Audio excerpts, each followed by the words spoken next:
Welcome to Old Soul Talks. I'm your host, Angela Copeland. Old Soul Talks are conversations with everyday people about their experiences. Through these conversations, we see each other's humanity, learn from their journeys, and understand hope and change are possible. After all, we're all old souls. Darlene Zwolinski is a work in progress, but aren't we all? In this talk, you'll learn how she went from her work in the tech world to becoming an acupuncturist. And like the best stories, this transformation didn't happen in a straight line. And she remains open to what happens next. My dad is a math teacher, and I went to public school where he taught. And so, surprise, surprise, math was my favorite subject, my best subject. And, I think because education was so important to him, once I started college, it was not like, do you want to go to college? It was just kind of expected that I was going to go to college. Not that that was a bad idea. Turns out I really love school.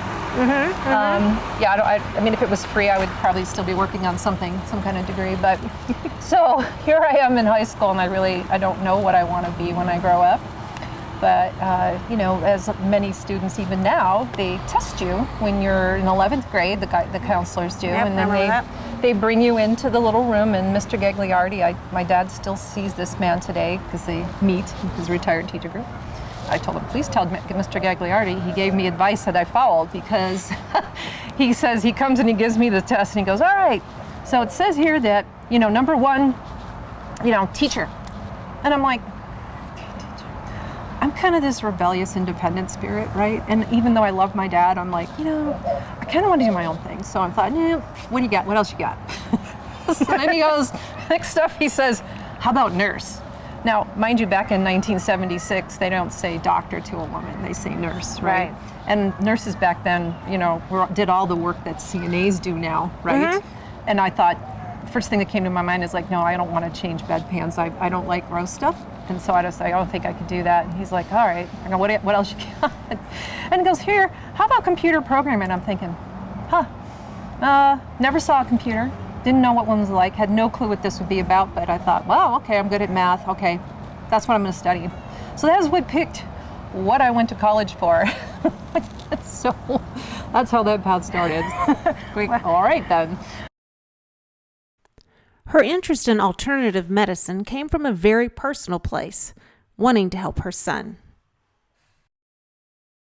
It's significant to say that my firstborn child, Tyler, born in '92, and we didn't know this right away, but a lot happened to get to this point. But by the time he was in 7th grade, we had a lot of challenges with him.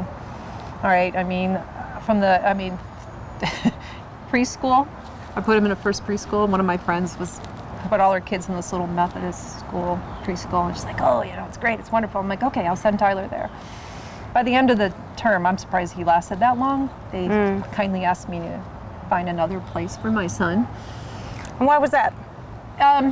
Because he'd had anger issues. He would get very focused on something, and I think with 3-year-olds, they try to move him around a lot because their attention spans are so short. But not my son. If he liked something, he didn't want to let go of it. And he wasn't ready to move on with everybody else. He was more of a loner. He liked to play by himself, and so it just didn't fit with a big group of kids to play. Mm-hmm. So, it was then that I started looking for, and this is the other thing that's bad during that time, is his dad and I were going through a divorce. So a lot of anger, I think, was coming through Tyler, because it was a long, 13 months, fought child custody, all that kind of thing, an ordeal. So, but during all this time, we had a custody evaluation because we couldn't agree on who should have the kids. And there was someone that suggested we IQ test Tyler. Now, I don't know about you, but I had no idea what my IQ was, and I'm thinking somebody wants to IQ. I still don't. All right. We didn't do those things back then, and so I was like, okay, if you want to IQ test him, whatever, go ahead. And so it turns out he had 139 IQ, and I'm going, damn.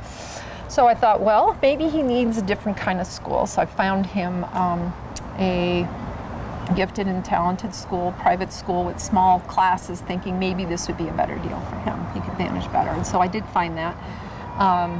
So this was kind of, we were starting to get clues that he had troubles, I mean, people thought he was ADD and ADHD and sensory integration disorder and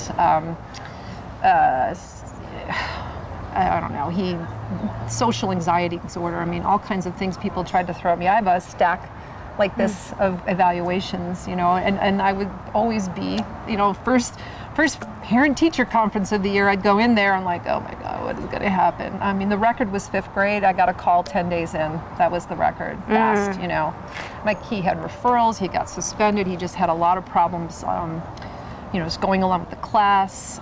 They had to, so I finally put him in public school in 3rd grade. And I asked him to test him, and they were like, well, he's not suffering academically. So I'm sitting there going, my father suggested public school might offer more help. I'm like, all right. But it took till 6th grade before they finally said, maybe we should test him. And that's when they put him on an IEP and said, I think he's got some social integration disorders, and his writing IQ was lower. He could have got an IEP just for that. The reason she considered alternative remedies for her son, Darlene traces back to her mother. I have to credit my mother, my very Catholic mother. Okay, I grew up in Buffalo, New York. Okay, things are more progressive out in Denver where I live, and even here in Austin I've found, but not in Buffalo, New York. All right, but I found a letter when my mom passed a few years ago that was from an astrologer that my grandmother, my dad's mother, had written to, asking about the compatibility of her and my grandfather. So I never tried to figure out, well, why did mom get into astrology?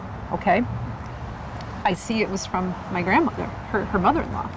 Now, my mom took me to see an astrologer, a psychic, and when I was 18, and she sent me off to college with vitamins. She started reading Prevention magazine, which, again, my grandmother was very much into healthy eating. Not my other grandmother, she ate a lot of candy and sweets. But this grandma, who gave us rye bread as treats, was very much into health and nutrition. So my mother planted these seeds, you see. So I was always into vitamins and nutrition, and so I thought, oh my gosh, I got to try something else. Medication isn't the answer. There's no surgery, so what else do you do? Darlene originally sought alternative therapies to help with her son, but she ended up finding healing too. Most of these are not covered by insurance. Sure. So thankfully, the work that I did was very well paying, high paid, and I could afford it. So thankfully, and so here I am, my first naturopath I saw, somebody had given me the name of someone, and it was kind of funny because I took him when he was 7. I was probably about 40, I think. And she's got this scanner and she's looking through it. She goes, yeah. There's no way this 7-year-old accumulated all these pathogens in his body in the 7 years of life. This had to come from you in utero, Mom. We need to test you. And I kind of gave her that Scooby-Doo look, like, what? So she puts us both on this program, and I got to tell you, at that point, I had eczema that I'd had since I was a child, on my hands and on my face. I had candida problem, yeast infections all the time. Hay fever had developed when I was 18. After 3 months on these protocols, I think I got more out of it than he did. All of that resolved for me, and I was like, wow.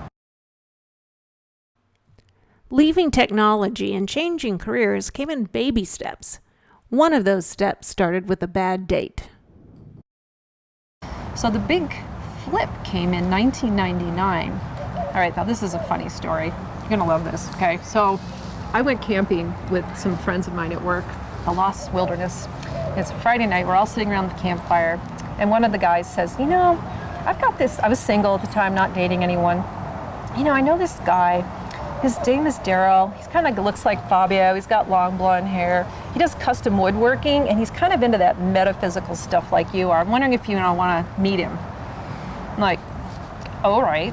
So I get this guy's number, and I had been given some tickets to a production at the Buell Theater. I thought, well, maybe I'll ask him to go. I call him up, and we start chatting, and I don't know, we got an astrology topic. I run his chart while he's talking to me, and I'm like, I don't know, Aries, I'm not so sure, but he agrees to go with me, so we set a date. Well, I sat with it for a couple days. went with my feelings on this. I said, I don't think so. He didn't sound that exciting. I'm not going to go. So I call him up. We don't ever meet. Now, fast forward 1 year later, I am building my house. I got some land out of my divorce, and a friend of mine's a builder, and we tried to build a spec home. Didn't work out, couldn't get funding. As soon as I went and said I want to build my own house, they're like, here's a loan. Mm-hmm. I guess I was meant to build the house, I figured. So, but when I moved in, a lot of things were not done. So a year after I didn't go on this date, I'm in a lumber yard. I was getting some shelving for my walk-in pantry because it didn't have any shelves. I'm trying to find 8-foot by 24-inch shelving. I can't find it.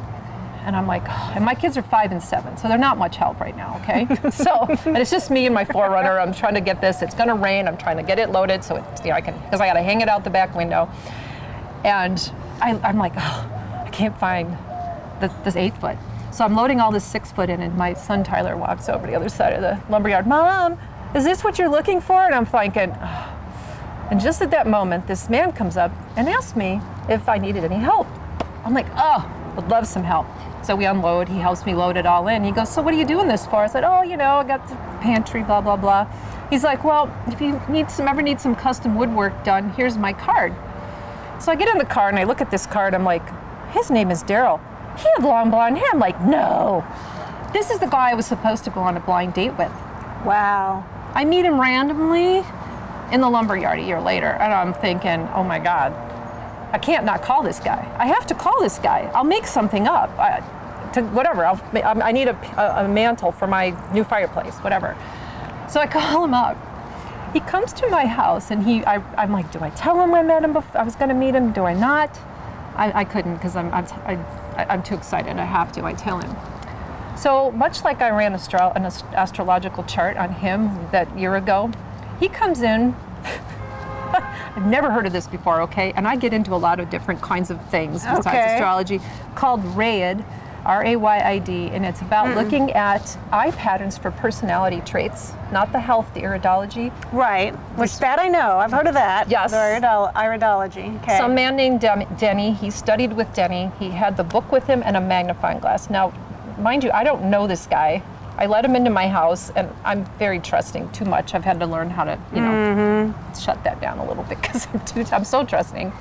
So he's sitting there across from me, literally this close, and with his magnifying glass and looking into my eyes and telling me some of these things. And one of the things he says to me at this time, he goes, so one of your life lessons is you need to practice meditation. Let me ask you, do you meditate? And like, here I am, a single mom working full time, all right? I'm like, no. I know I need to, and I'm making all the excuses in the world. And he says, do you have 7 minutes a day? And I was like, yeah. I'm up on my back, sitting up straight like that, it's really kind of uncomfortable and all that. He goes, you could lie down. And he's showing me, I'm like, all right, whatever, okay. The next thing he asked me, and this is the big question that changed everything. He says, so, if I had to ask you if you were passionate about your career, what would you say? And my mouth just was like, I'm like, no, I'm not passionate about my career. Now, had you had that realization? Is that something you'd been thinking about? I mean, what, no. or was his question what made you go, hey, wait a minute, I'm not. Yeah. That was that. It was that. He said, are you passionate about your career? And I just went, no. We went on a date. It was absolutely horrible. I could go into detail. It's hilarious, but I know you're not with this man now, so I was just going to say, well, I know. We went on a date. We went to P.F. Chang's. First we went to see American Beauty, which was out then, and he hated it. Then we go to P.F. Chang's. There was a line. We had to sit at the counter and eat. Subpar. Didn't go well. We go back to my house because he had come pick me up. We're sitting there on the couch, and at this time my basement was not finished, so when we were sitting in the living room, he wanted to pet my guinea pig. He goes to pet the guinea pig, he blows into this major reaction. He probably should have just left, but I didn't know where else to take him because it was like, well, I don't have a finished basement, it's dark outside, it's cold, I'm not taking him outside. And so I'm like, okay, well, we could go upstairs. We get up there, and we chat for about 10 minutes, and then he comes over, Mr. Fabio. It's like, so what are we going to do with all this sexual tension in the air? And I went, we need to talk first. And it's like, he evaluated my eyes, like, I'm not sure this is relationship material, but, if you'd like to just have a little fling here, I'm like, no. He's gone. I never see him again. That's hilarious. So, but I couldn't forget what he said. Yeah, and your answer. What did you do when you realized, what, this whole computer thing is not exactly what I should be doing? How did you go about finding out what it was that you should be doing? Well, I want to back up a little bit to 2 years prior. Was it 2 years prior? Yeah, actually, back to the birth of my daughter, Emily, 94. Right before, I think it was 8 days before she was born, I went to see a woman that did past life regressions. Because I wanted to understand, like, why, because I left my husband when Emily was 10 months old. And I just wanted to understand what's going on, because I did everything I knew how to do, and I couldn't figure it out, and he wasn't too willing to go to counseling and things. So I go to this woman, and I'm like, what did I ever do to this man? And that's how I went into it. And I found out later on it was more me trying to find myself and my strength and courage, to get away from the situation I was in the past. It was like totally the opposite. But after she did my past lives, she said, I'm going to ask your higher self some questions. And they recorded it. You're not going to remember that part. I clearly see everything she told me about the past life. I can still see those visions. But she said, you're going to need to listen to this afterwards. This was recorded in 94. Oh my God, it took me so long before I listened to this, wasn't it? Oh, it was 97. I didn't listen to it until 3 years later. But she asked me what my purpose was in this life. And I think higher self, like you mentioned earlier to me, part of this is the journey, not the destination. Right. So there's, my higher self, I don't think could at that time tell me exactly what I was going to be doing, but could kind of give some hint of it. And what I said, so when I listened to that tape 3 years later, so much was going on then, and I put it away, and I found it, I go, oh. And I remember listening to it and I go, oh yeah, that was a part I remember. And then it got to this part, I was just like, what? What? You're going to tell me my purpose? How many people try to find their purpose, right? And all I said to her was, to help people. And she goes, oh, are you going to help with your astrology? She goes, oh, that's just, I said to my, this is me talking, oh, that's just one of the ways, but not really giving me a whole lot to hold on to there. Right. But still kind of an inkling, right? Right. So after the man said, oh, what are you, so I asked myself, like, well, what would I be passionate about? Now the thing is, with Tyler and all that alternative health, I was like, well, I didn't have to look very far. And I think that's true of a lot of people. You really kind of gravitate to those things.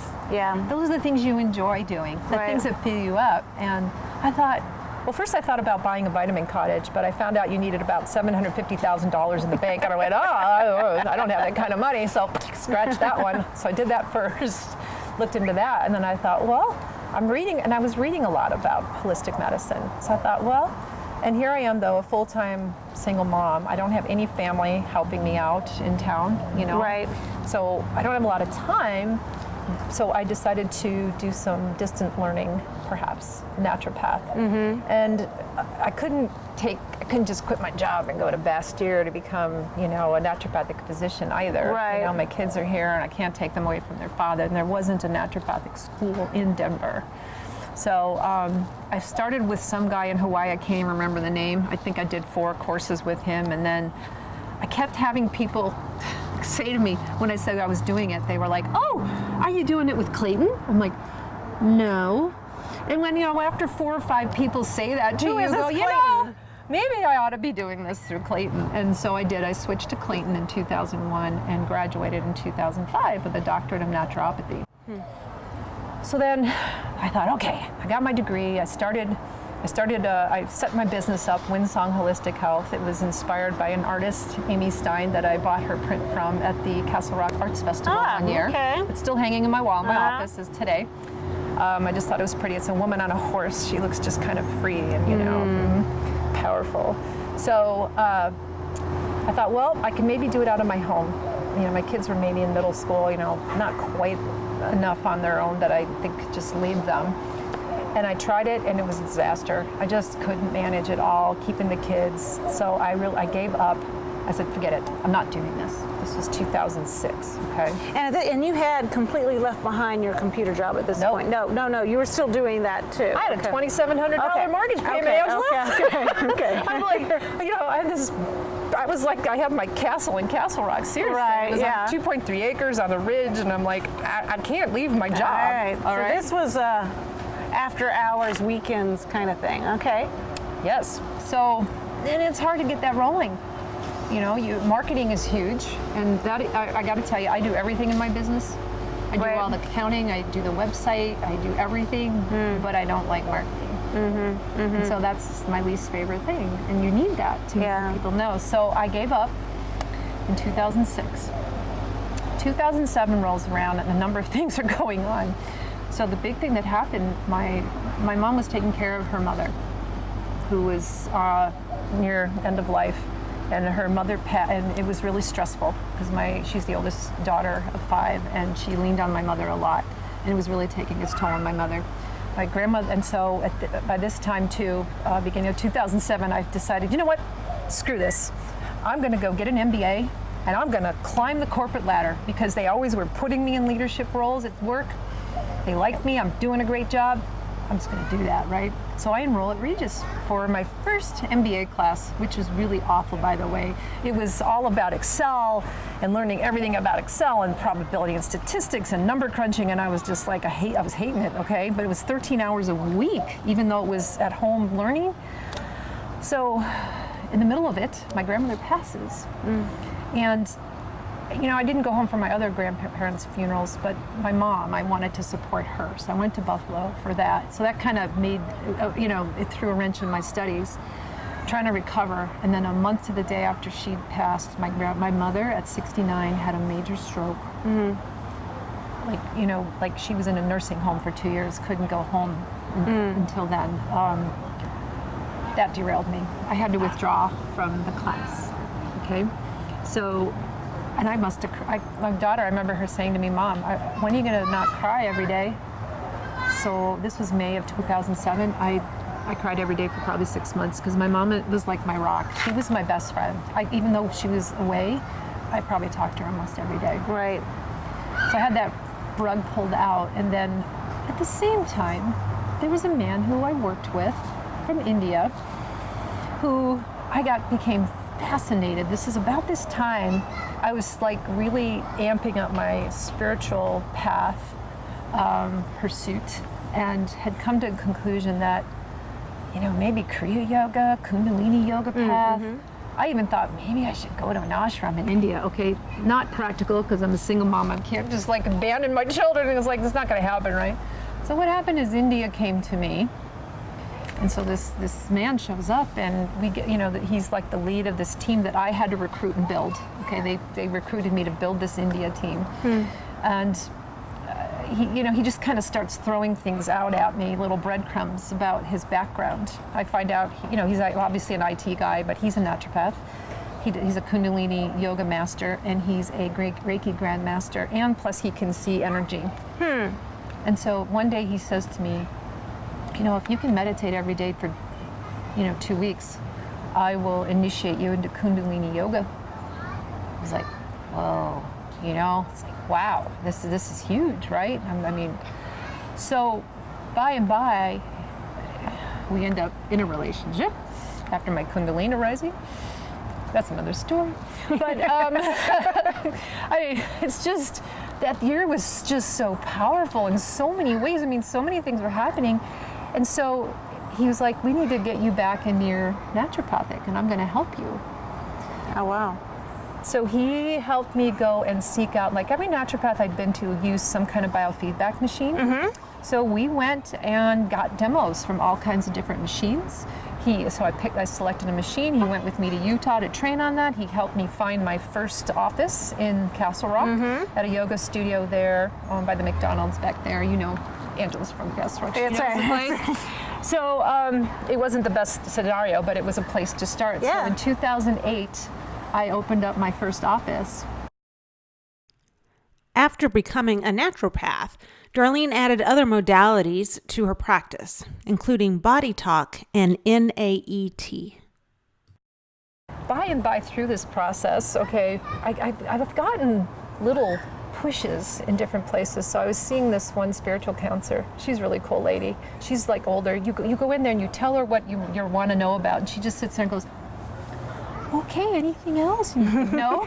And then she goes into this trance or whatever, and she's like, okay, teacher says that you need to blah, blah, blah, blah, blah, blah, blah. And then when you're all done, she goes, is there anything else? No, and she has no recollection of what she's told you. Yeah.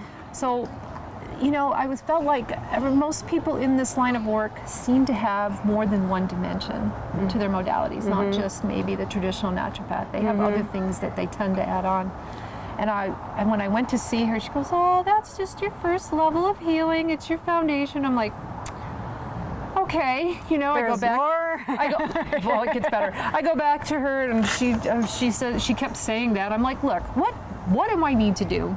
I mean, I just tell me, what do I need to do? So she gives me an exercise. So she says, okay, I want you to write down a grid. I'm going to give you 4 different modalities and 6 questions to ask about each. So I want the 6 questions down one side, the 4 modalities on the other. So if you're doing the math, it's 24 squares. So one of them was acupuncture. One was color therapy.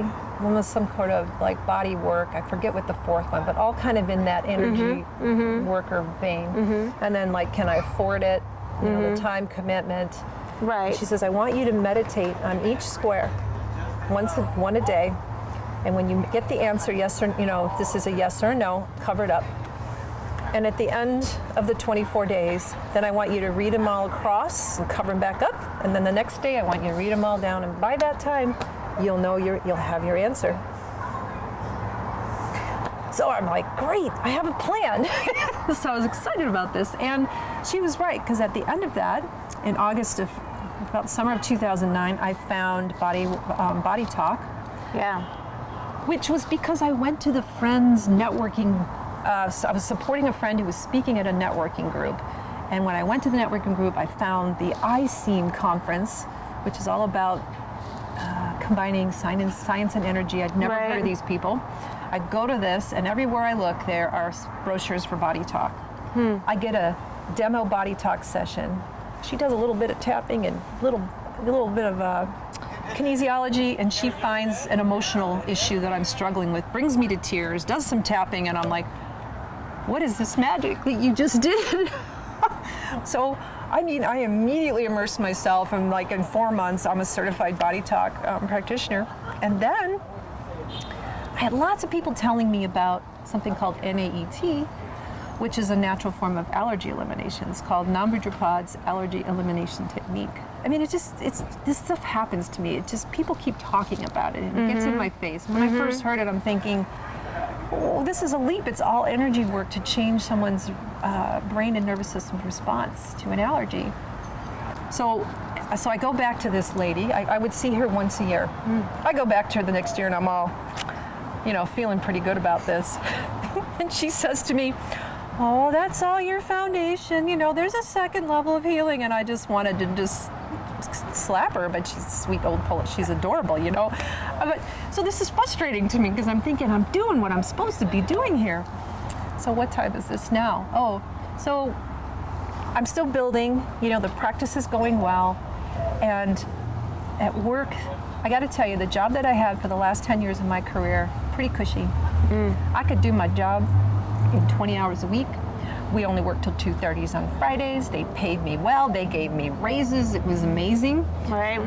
But the last bit of it, now it started to get difficult. They gave me this impossible project that was the most frustrating project I'd ever worked on. Okay, it's one of these like, oh, we're not going to give you as much time and resources and money to do what you need to do, and they want me to run the project. So. Setting you up for failure, basically. Oh my God. I'm sure. Well, you know what I feel? My feeling was that Spirit was trying to get me to, like, your time is up. You need to, and then the last couple years before that, I would go to the metaphysical fair in Denver, and I'd go like sit with a reader. And I remember one of them, you know, at first they go in, they're like, oh, you know, I'm doing their cards. I'm like, what do you do for a living? I'm like, computers, programming. And they'd be like, you know, and it got to be where they're like, one lady was like, no, that's not what you're supposed to be doing. And then one woman said, you're about 18 months off your blueprint. You know, like next time they'd ask me, what do you do for a living? I'd be like, computer Well, 18 programming. months is pretty good. That's not bad. I think it's span of a lifetime. Decades off of my blueprint, but anyway. But you know, I kept getting this from people all over, right? Yeah. So finally, you know, I'm getting all this push, and I think it took the frustration of this project. And the same Indian man that we are now not dating, but I still have to work with him on this project. He goes to India with my boss, and they become buddy-buddy, and now my boss is listening to him and not to me, and I'm telling him, you're not going to make your project. You want it by December, it's going to be March. It's not going to happen. Oh no, he says we're going to make it, we're fine, and I'm like, I'm so frustrated by this. I finally quit. I tell him I'm going to quit in January of 2011. I've had it. I'm just going to jump off the cliff. Now, mind you, my practice is nowhere near making the money to pay for this house. I had about $115,000 in my 401k. I'm like, oh well. I was like, it was scary. It was really scary because I have this big house. My daughter had one more year of high school left. I don't have a partner, nobody else to support me, and I know this, and I finally just did it. I mean, it just brought me to the edge. I just couldn't stay there anymore under those circumstances. He would stand up in a meeting and contradict things I would say. I'm like, I couldn't, you know, no matter what I said to my boss, it wouldn't change. You know? So I feel like Spirit was like, we're going to make this miserable so you get out.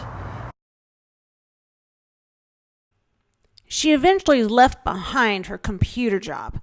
She was jumping into her naturopathic career with both feet. But she felt there was more to do. She began her master's in acupuncture. A couple of things happened in 2011, so I quit, but then I felt like there still was, I felt like there was something else. And so the NAAT world, apparently Australia was trying to seek to ban NAAT in their country. It was a big legal battle. I don't know, maybe they didn't think it had foundation, I don't know. But the lawyers that the NAAT team must have assembled, and I don't know all the details, but how this transpired exactly, but the end ruling was that if people were acupuncturists, then they were allowed to do NAAT. So Dr. Devi felt like, you know, I want to protect everyone in the United States and other places in the world to make sure that they don't get this taken away from them. So she wanted to require like 1,000 hours worth of acupuncture study in order to stay certified. Now she did back off on that. It's a level you can say that you are, which I thought, and in my mind I'm thinking, if I'm going to do 1,000 hours, I might as well go all the way. I mean, that's a lot of time and effort to spend, you know, to do 1,000 hours. So that was one reason to go into acupuncture. Secondly, there were other times when people would come to me with an immediate problem. I mean, maybe Body Talk could do it, but herbs take some time. You know, diet takes time. But sometimes the needles could just immediately solve something. And then the other thing was, as a traditional naturopath in Colorado, legislation happened around that time that wouldn't allow me to use an ND title. I couldn't call myself a naturopathic doctor. Only those people who graduate from one of the 5 schools in the United States, Bastyr is like the most well-known, could bestow that title upon themselves. They're not, and they're registered in Colorado, and it was a little bit like, I know they've been fighting that battle for like 20 years. And it was like, I want to be licensed to do something in this state. It just opens up some doors for you. And I'm like, okay. So with that impetus, I decided to go back to acupuncture, to go back to school and do acupuncture. And I started that in May of 2012. Now, before I started school, I went back to the little lady, you know. I was like, guess what? I am going to acupuncture school. And she says, oh, that's wonderful. You're now going to move into your 2nd level of healing. I'm like, oh, finally. And then she goes, there's a 3rd, but you're not ready to hear that yet. And I was just like, oh, God. That's funny. I was just about to ask, is there like a 3rd and a 4th? There is a 3rd. Darlene felt good about her new direction, but it certainly didn't come without a cost. I eventually had to let my children leave my home because I couldn't afford to pay. I sold the house. I remember that. Moved to the tech center, my office, brought the kids with me. They were in college too. And the 3 of us lived together for 1 year. And at the end of the year, I didn't have the money to pay for them. Now their dad had a very nice house in Castle Rock. So I was like, guys, you got to go live with your dad. and I took a 1-bedroom apartment in the tech center because that's where I had my office, and went to school downtown. And, you know, I made so little money one year, Angela, I called my dad and go, Dad, you're not going to believe this. I qualified for Medicaid. You know, I mean, honestly, to be in a position where I lived in a very upscale neighborhood, making really good money, to be flipped around looking at the world in a different view, it was pretty trippy. And, you know, did you ever wish you hadn't? Did you ever go, I need to go back to IT world?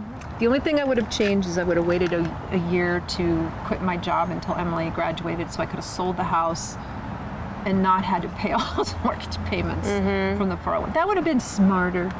Yeah. But I'm one of these people, oh God, you know, once I get set on something, I jump. I mean, I moved to Texas when I got out of college with no job or car. Did you? I moved to Denver with no job. I just knew. I just had some money put inside, and I came with no job when I moved to Denver. I'm kind of that way. I don't know where I get this boldness about me. Maybe from my ancestors who came from Poland over, you know, in the 1900s. I don't know. But I'm not one to be shy about those things. And I don't know. I think when you're an entrepreneur, I think that must be a common thread. I think you've got to be willing to. So I went, you know, I feel like I've rebuilt myself for the 3rd time in my life. Because after my divorce, I had nothing and I had to rebuild. And then here's my 3rd time. And then, you know, here's even the more fairy tale story for you. So here I graduate, I have $150,000 worth of school loans. If you go on the federal plan, it's probably about $1,300 a month payment. Okay. What's the average rent in Denver? It's crazy. Yes. I am not making a lot of money. I mean, I have a car payment, and it's like, wow. But I didn't let that get me down. And by, I've been told that I went to this is so cute, you know, I love this. So I've got my little office in the tech center, and I've been there since 2012, and now it's 2015. And I had gotten myself just one small little office for $500 a month, but I knew I needed to go somewhere else. I mean, it's you just, when you're immersed within a group, I do better. And so I went to the metaphysical fair.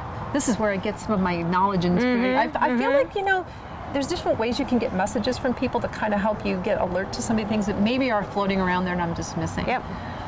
So I go to this one and I'm like, I met with 3 different readers, and the one reader, she's just adorable. You'd love her. Her name is Montana Green. She's just the cutest thing. I go sit down. I said, look, I don't want to hear anything about romance, because usually that's, you know, I've been on this quest to find the guy.